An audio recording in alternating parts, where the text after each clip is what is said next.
This week on a special edition of Inside Boulder News.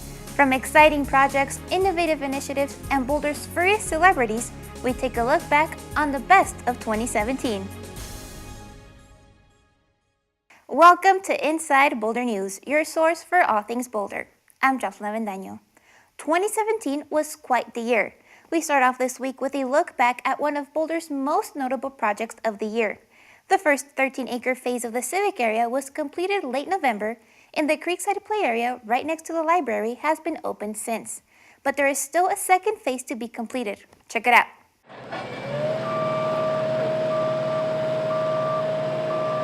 Back in August, this was the scene at Boulder's Civic area. Now with the first phase of the project wrapping up, it's a much prettier picture. While most of the fences that surrounded the west area of Broadway were removed, there are still some construction fencing that remains at what will soon be the innovative Creekside Nature Play area. The city anticipates this amenity opening up by the first week of December, depending on weather conditions. In the meantime, visitors can now enjoy the new 11th Street Spine Bridge and wider multi-use paths. The park also incorporates 150 new trees and the use of recycled trees and stones for area seating throughout the park. As Phase 1 of the construction comes to an end, the next step will focus on creating an area plan for the east bookend, a process that will take place over the next 18 months. You can follow the progress of Boulder's Civic area by visiting bouldercolorado.gov/civic area. Those who like to go to the scenic area of Chautauqua know that parking can be a bit of a hassle. The city launched a pilot program over the summer called Park to Park, offering free shuttle buses to and from the park. The pilot provided nearly 23,000 free shuttle rides and decreased parking by 20% on neighborhood streets. But this couldn't be completed without the hard work of city staff. This is very exciting. Park to Park is a pilot project. It is the result of a lot of work around the Chautauqua Access Management Plan. It's a plan involving the city, various partners, and members of the community that explores ways to create a better visitor experience. And now, through August 27th, people and dogs can ride on this temporary shuttle bus service. It runs every 15 minutes on weekends for free from various locations around town. For those who prefer not to use the free satellite parking, paid parking at $2.50 an hour is available in designated areas around Chautauqua. For folks who would rather not pay for parking and don't want to try to look for parking spots, they can park down at a free parking location. So we have a lot down at the bottom of Baseline at New Vista High School. We also have a free lot over on CU's campus. Additionally, we have all of our downtown parking garages, which are already free on Saturdays and Sundays. And so far, feedback has been really positive. People are loving the shuttle. And people seem to understand why there's some parking management going on up here, why it's such a popular location. People come from all over the place, not just locally. If you have feedback on Park to Park, visitors and community members are encouraged to fill out a brief comment form. Or if you want to see a map of the shuttle route, go to parktopark.org. In Boulder, we have worked really hard to improve mobility for everybody. After about a year of construction, Boulder's Baseline Underpass is open and ready to use. It's Boulder's 80th underpass, and this week a celebration brought members of the community together to see this great achievement. Everybody on the council was a strong supporter of this, as we have been for pretty much all of our multimodal projects, because we recognize just how well they work for the community. The underpass includes many safety improvements, such as the replacement of pedestrian signals and a reconstructed and improved transit stop. The other thing that a lot of people maybe don't realize is that by getting rid of the pedestrian signal that was here before, we've reduced an additional impediment to automotive vehicles as well as transit vehicles that used to have to stop at the pedestrian signal when it was actuated. And thanks to a great collaboration, the Baseline Underpass completion was a success. It's really more than cooperation at this point. It's real active interest by CDOT, as well as great partnerships with the university, with RTD, and with the Basemore Center. If you didn't have that, you either couldn't do it at all. It was really nice that this many people came out to recognize that projects like this are really important to the city of Boulder. And I hope they learned something. Along with the ribbon cutting ceremony, there were informational stations, a public art dedication, and a performance by the Boulder Bike Underpass Choir. So whether you ride or walk through the underpass, or happen to drive over it, the Baseline Underpass will be part of Boulder for many years to come. A lot has happened in politics this year. In September, the current presidential administration terminated the DACA policy, which provided deportation immunity to its recipients. Boulder, being a strong advocate for immigrant rights, passed a resolution for the nearly 800,000 Dreamers that are in the program. For 5 years, the Deferred Action for Childhood Arrivals, also known by its initials DACA, provided immunity from deportation and employment authorization for undocumented immigrants who entered the U.S. before the age of 16. This week, the current presidential administration rescinded the program. The Department of Justice has advised the President and the Department of Homeland Security that the Department of Homeland Security should begin an orderly, lawful wind-down, including the cancellation of the memo that authorized this program. Congress now has 6 months to figure out a new approach. DACA recipients will have until March to renew their DACA designation. DACA students and supporters all over the country, including here in Boulder, say the decision threatens their basic human rights and creates terrifying uncertainty. One DACA student says, quote, "As I begin my first year in college, I am scared to not be able to finish my career. If this is removed, I will not be able to work in the field I study. DACA gave me hope for my future, and it was one huge step to getting a better life, which was the reason we were brought here in the first place." At this week's council meeting, City Council heard residents' concerns and worked to reassure those who could be impacted most. That we do not accept the action of our president. That does not represent who we are in Boulder, nor does it represent what we stand for, nor the open arms that we want to have for all of you. In a unanimous vote, all 9 members of council passed a resolution in support of the extension of the DACA program and permanent legal status for Dreamers. All those in favor, please raise your hand. It passes unanimously.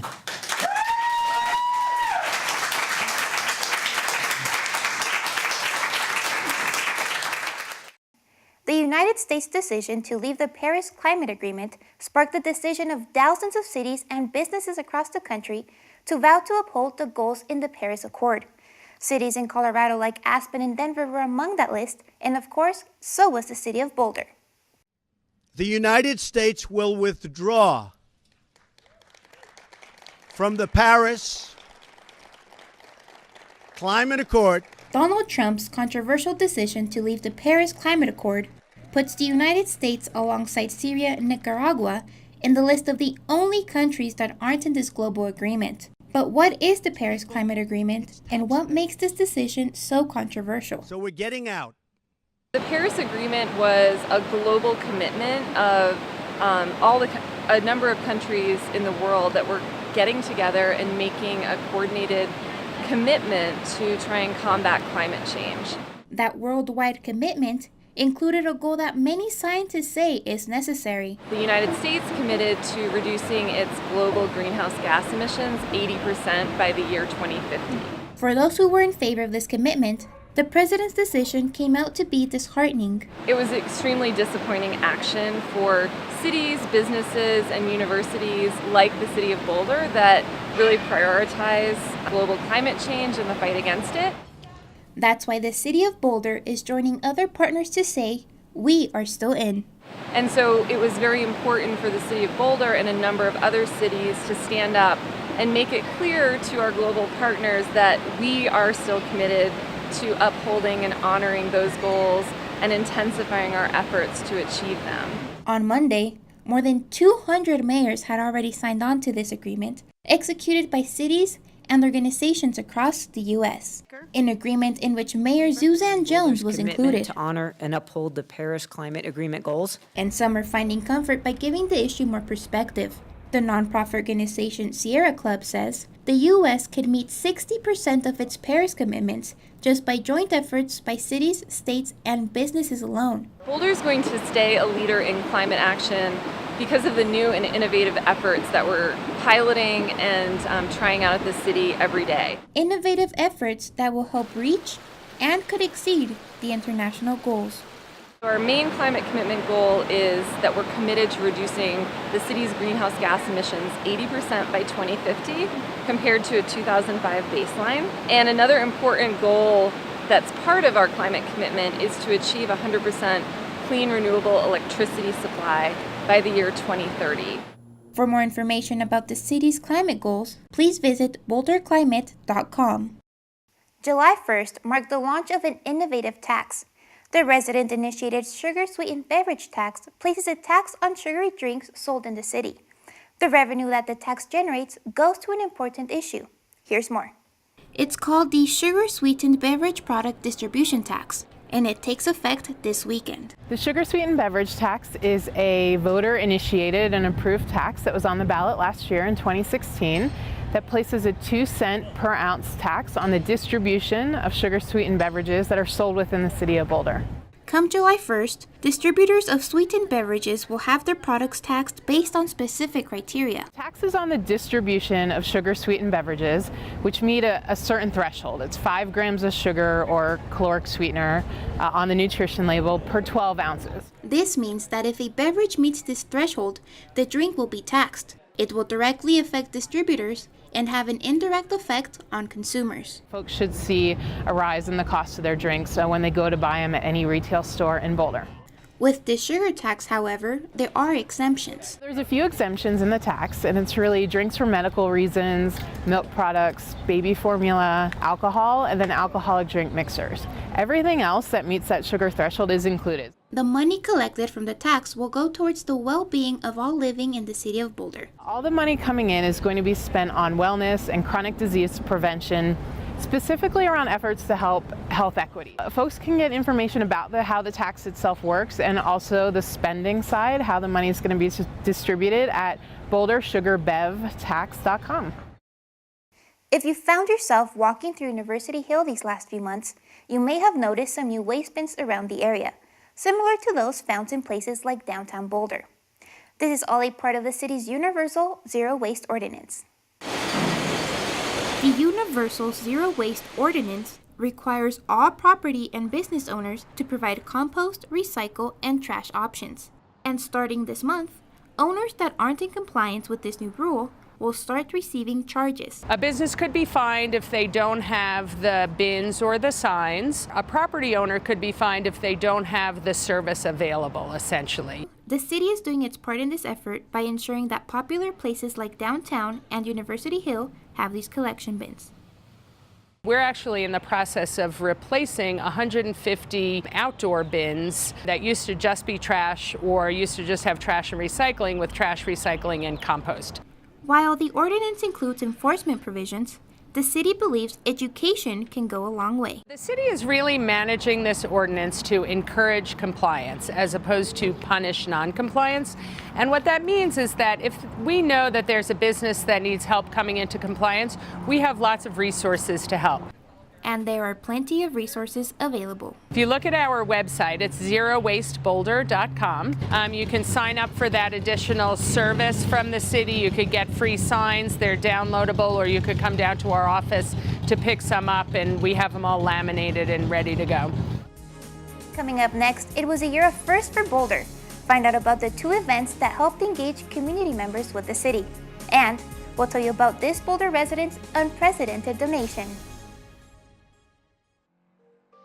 In 2016, our community was shaken by over 3,000 collisions, resulting in 59 serious injuries and 7 fatalities. Among those seriously injured were 27 cyclists, 12 pedestrians, and 20 motorists. In the fatal crashes, Boulder lost a daughter, a father, a wife, and a grandmother. We are more than just numbers. We are individuals. We are a community. We need to look out for one another and make our streets safer. Inspired by the belief that a single traffic-related fatality is one too many, the city of Boulder joined the ranks of leading-edge cities committed to safer streets and adopted Toward Vision Zero. Vision Zero programs across the United States operate under the principle that traffic deaths and severe injuries are both preventable and unacceptable, and that all of us should be able to get around safely on our streets. There are many factors that contribute to safe mobility, including roadway design, speeds, enforcement, behaviors, technology, and policies. With Toward Vision Zero, our city is committed to addressing all these factors in order to achieve the bold vision of zero traffic-related fatalities and severe injuries. all of us have a role to play in toward Vision Zero. Whether we're driving, biking, or walking, we all need to avoid distractions, be mindful, stay sober, and look out for one another. Together, we can make our streets safer.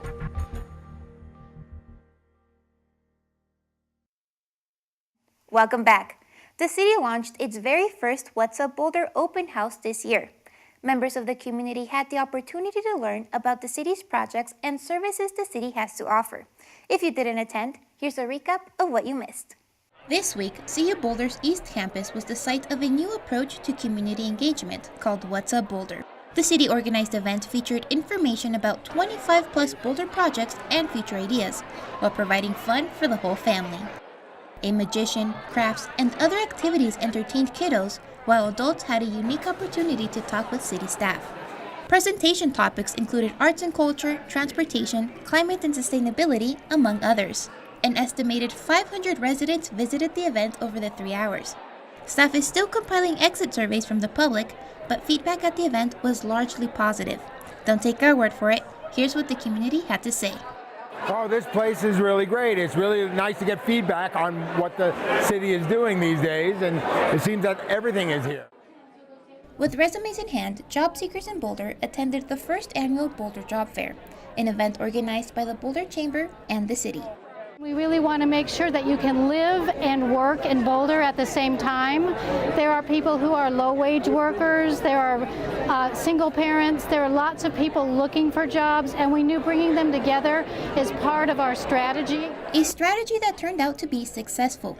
Within the first 5 minutes of the event, over 150 job prospects had already walked through the doors.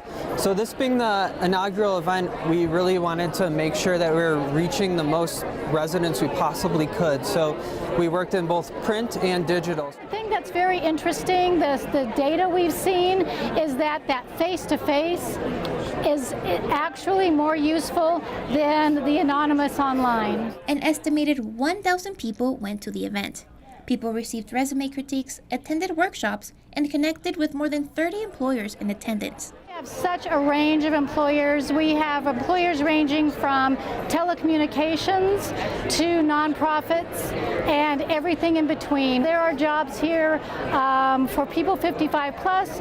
There are jobs here for people who are 18 years old. If you weren't able to attend the job fair this week, you can still check out employer job listings at the City of Boulder's website. Visit bouldercolorado.gov/job fair. The city is always looking for ways to better engage with the community.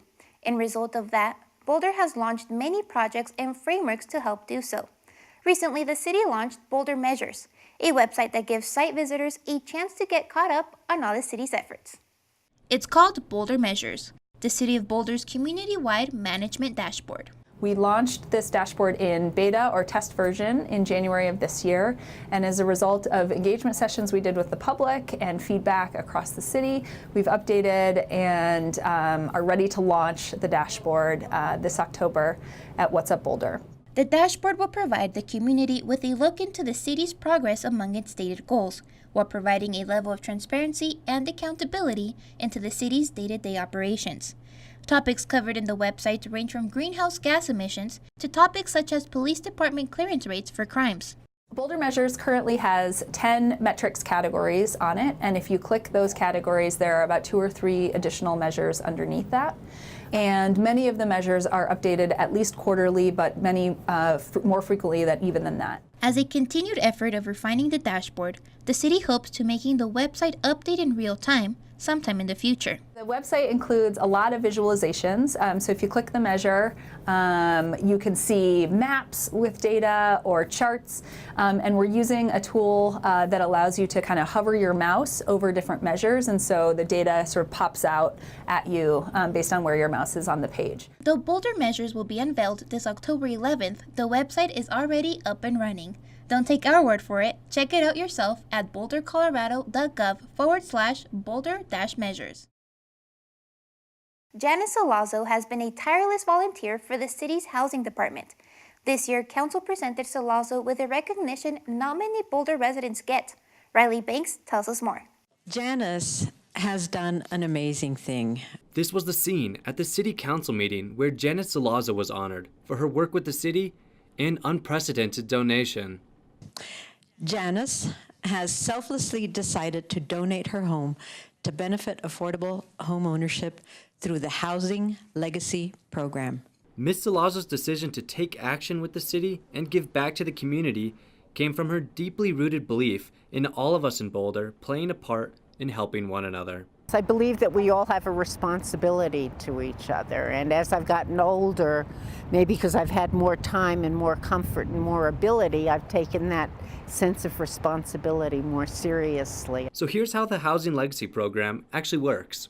Someone writes their will, they can leave their home or their apartment or whatever it is that they own to the city permanently affordable housing programs. Kurt Fernhaber, the Deputy Director of Housing, explained how the program fits into the city's housing goals. So the Housing Legacy Program will actually allow us to preserve existing housing, and it will allow low-income and middle-income people to live within our existing neighborhoods and really give the same sort of benefits that she received out of her house over those many years.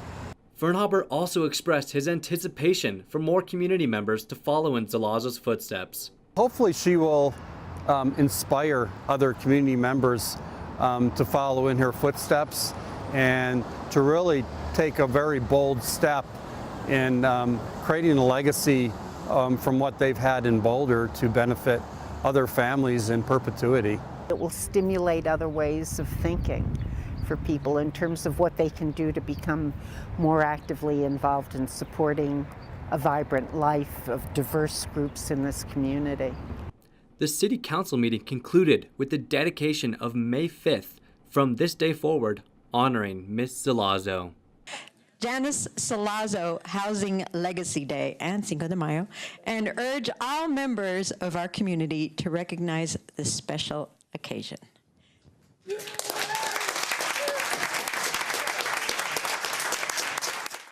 Family Resource Schools is a joint partnership between the City of Boulder and the Boulder Valley School District, serving children and families at 5 elementary schools. Among those schools is Uni Hill Elementary, that thanks through this partnership, they created a simple yet effective way to bring the community closer together. Ana Silvia Vendaño, Family Outreach Coordinator at University Hill Elementary, along with the school's principal, had one important question in mind. How do we connect more with families?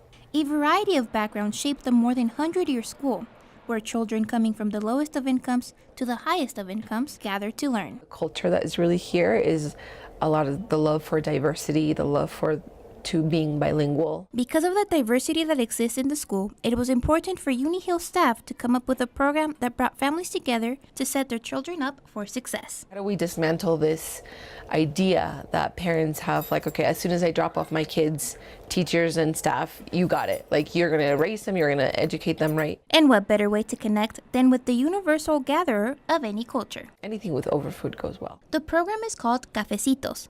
It's a place where parents and school staff meet and talk about important topics over some coffee and delicious pastries. Culturally, right, the thought of a cafecito is family time.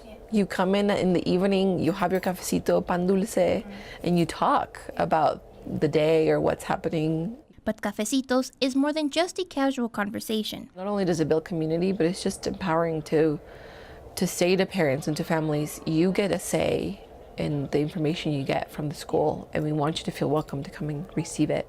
Because of this innovative idea and the collaboration with multiple entities, the Colorado Department of Education recognized Uni Hill for creating a welcoming school community. It was very exciting because we're hoping it's such a simple thing, and we're hoping that can just duplicate to other entities or into other schools, because all you need is making sure that someone's got the passion to bring parents together. The Valmont Dog Park attracts dogs and their owners from all over Boulder. And if you go there often, you might come across a very special visitor.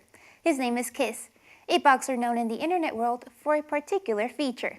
Kiss came from Gene Simmons' Kiss, from Kiss, the band Kiss. You know, I just thought it was the name suited him with the tongue hanging out. This pooch draws quite the crowd. When they first see Kiss, people are like, What's that? Is that his tongue? Is that bologna? What's hanging out of his mouth? Kiss is an 8-year-old boxer with a rare neurological condition that has become his unique trademark. Boxers have tongues that, kind of hang out, but Kiss is just, I think he either got like maybe some head trauma when he was young, or he got hit in the head, or just was born that way because he has a little bit of a twitch. Kiss has more than 8,000 followers on Facebook and more than 9,000 followers on Instagram. But it hasn't always been glamour and fame for this popular pup. Just 3 years ago, his life was on the line. Kiss was rescued from a kill shelter in California, where he was going to be euthanized. One of the reasons I wanted to get a dog is to tell people that there's a lot of great dogs that are in the shelters that they might have a problem with hearing, or they might have one leg, or they might have a funny tongue like Kiss here, but all dogs are deserving of good homes. Now, Kiss lives in his loving home in Boulder with his 2 dog siblings, Cupid the English Bulldog and Valentina, a deaf French Bulldog, also rescue animals. If you want to meet them, Drew says you can catch them anywhere outdoors in Boulder. We're on the trails at least 3-4 times a week, all over Boulder. We come to the Valmont Dog Park, which is a fantastic public dog park, and we just love to be in Boulder, Colorado, and we're very happy. Thank you so much for joining us on this special edition of Inside Boulder News.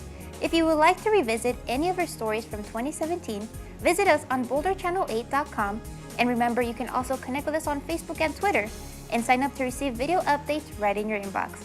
Just go to boulderchannel8.com and click on subscribe. See you in 2018.